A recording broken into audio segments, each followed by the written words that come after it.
부산의 공립 어린이집 교사가 17개월 된 아동을 폭행했다는 뉴스가 떴었죠. 사진을 보시면 아시겠지만 아이 등에 손톱 자국과 멍 자국 선명합니다. 가혹행위를 한 교사는 33살 김모 씨라고 하는데요. 이름 밝혀줬으면 좋겠네요. CCTV 영상이 공개되기 전까지는 명예훼손으로 어린이집에서 아이 부모를 역고소하는 상황까지 나왔다고 하네요. 참 웃기는 일 따로 없죠. 이 폭행 사실이 SNS에 올라오면서 문제가 됐는데요. 병문안을 왔던 원장이 이렇게 얘기했다고 합니다. 방송에만 안 나가게 해달라. 다니는 애들은 계속 다녀야 하지 않겠느냐. 이렇게 울분을 토했다고 하죠. 한마디 하겠습니다. 웃기지 마! 어디 애들 확 그냥 때릴 데가 어디 있다고. 사실 저도 조카를 보면 딱 30분 이쁘고 그 다음부터는 일이 되는 건 사실입니다. 한정된 인원으로 아이를 보는 게 어렵다면 인원을 확충하고 예산을 더 투입해야 되는 거 마땅할 것이라고 생각이 됩니다. 보건복지부에 따르면요. 2012년까지 어린이집은 총 전국에 42,527곳이 개설이 되어 있다고 하죠.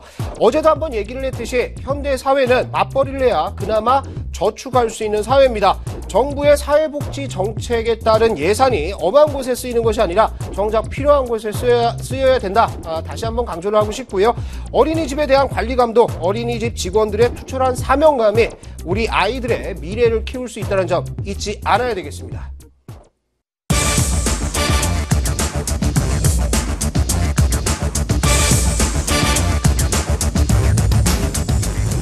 지난 금요일 갤럭시 S4가 공식적으로 출시가 됐습니다. 세계 최초로 한국에서 판매가 시작이 됐는데요. 한국을 시작으로 해서 순차적으로 총 155개국 국가에서 327개 통신사업자 통해서 판매가 시작이 되고 있습니다. 자, 가격은 갤럭시 S3보다 싼 89만 9천 원으로 80만 원대에 진입을 했는데요. 삼성전자는 전 세계적으로 1억 대 이상 판매를 목표로 하고 있습니다. 여기에 대항해서요. 펜텍도 신제품 베가 아이언을 대항마로 출시를 했죠. LG는 옵티머스 G 프로로 꾸준한 인기를 좀 얻고 있는 상태입니다. 그런데 갤럭시 S4에 대한 평가는 극과 극을 달리고 있습니다. 갤럭시 S4는 옥타코어 프로세서 그리고 AMOLED 패널, 헬스케어 기능 이런 기능들을 가지고 출시가 됐는데요. 반면에 반대쪽의 의견들은 이렇습니다. 옥타코어 프로세서의 특성상 발열이 많기 때문에 미온 화상의 우려가 있다. 또 디자인에 대해서는 갤럭시 S3의 업데이트 버전에 불과하다는 혹평을 내놓고 있죠.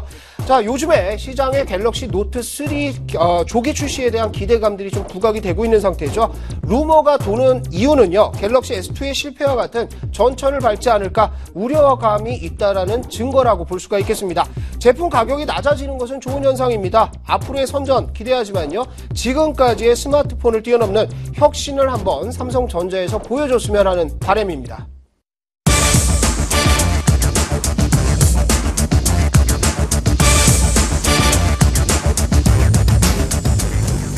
자, 제2금융권 연대보증이 7월부터 폐지가 됩니다. 저축은행, 상호금융회사, 카드사, 보험사, 그리고 캐피탈사 같은 제2금융권에 남아있던 연대보증이 점차적으로 폐지가 되는데요. 연대보증이란 보증인이 주채무자와 연대해서 채무를 부담하는 보증채무라고 할 수가 있죠. 종종 연대보증의 폐해로 액보증 시민들이 빚더미 않는 경우가 상당히 많았습니다. 연대보증을 세우다가 적발이 되면 임직원 문책과 같은 해당 금융회사 강력한 제재가 나온다고 하는데 정말로 강력한 제재가 나오는지 지켜보도록 하겠습니다. 자, 현재 연대 보증을 선 사람들의 규모는 무려 196만 명에 달하고 있습니다. 연대 보증액은 총 75조 원에 달하는데요. 친한 사이에서도 연대 보증 부탁을 받으면 상당히 난감하죠. 안 해주자니 의가 상할 것 같고 해주자니 불안한 것들은 사실입니다. 단순히 서류 한 장 떼어주는 것 치고는 잘못됐을 때 상당한 피해가 나는데요. 일부 회사는 이런 일도 있다라고 하죠. 회사 직원들에게 회사야 그 부채를 받을 때 돈을 빌릴 때 연대보증을 시키기도 한다고 합니다. 자, 연대보증의 문제는요. 주채무자와 같은 위치로 인정되기 때문에 채권자가 상한 요구를 하더라도 어쩔 수 없이 돈을 갚아야 한다는 점이죠. 돈 빌리는 거 무섭습니다. 우리 주식시장에서도 무심코 쓰는 신용, 미수 전부 다 돈 빌리는 거라는 거 잊지 마셔야 될 것 같고요. 주식담보대출 역시나 마찬가지죠. 없으면 없는 대로 차곡차곡 모으시는 것이 중요하겠습니다. 예전 고사성 하나 말씀을 드릴게요. 천하 막 무료라는 말이 있죠. 세상에 공짜는 없습니다.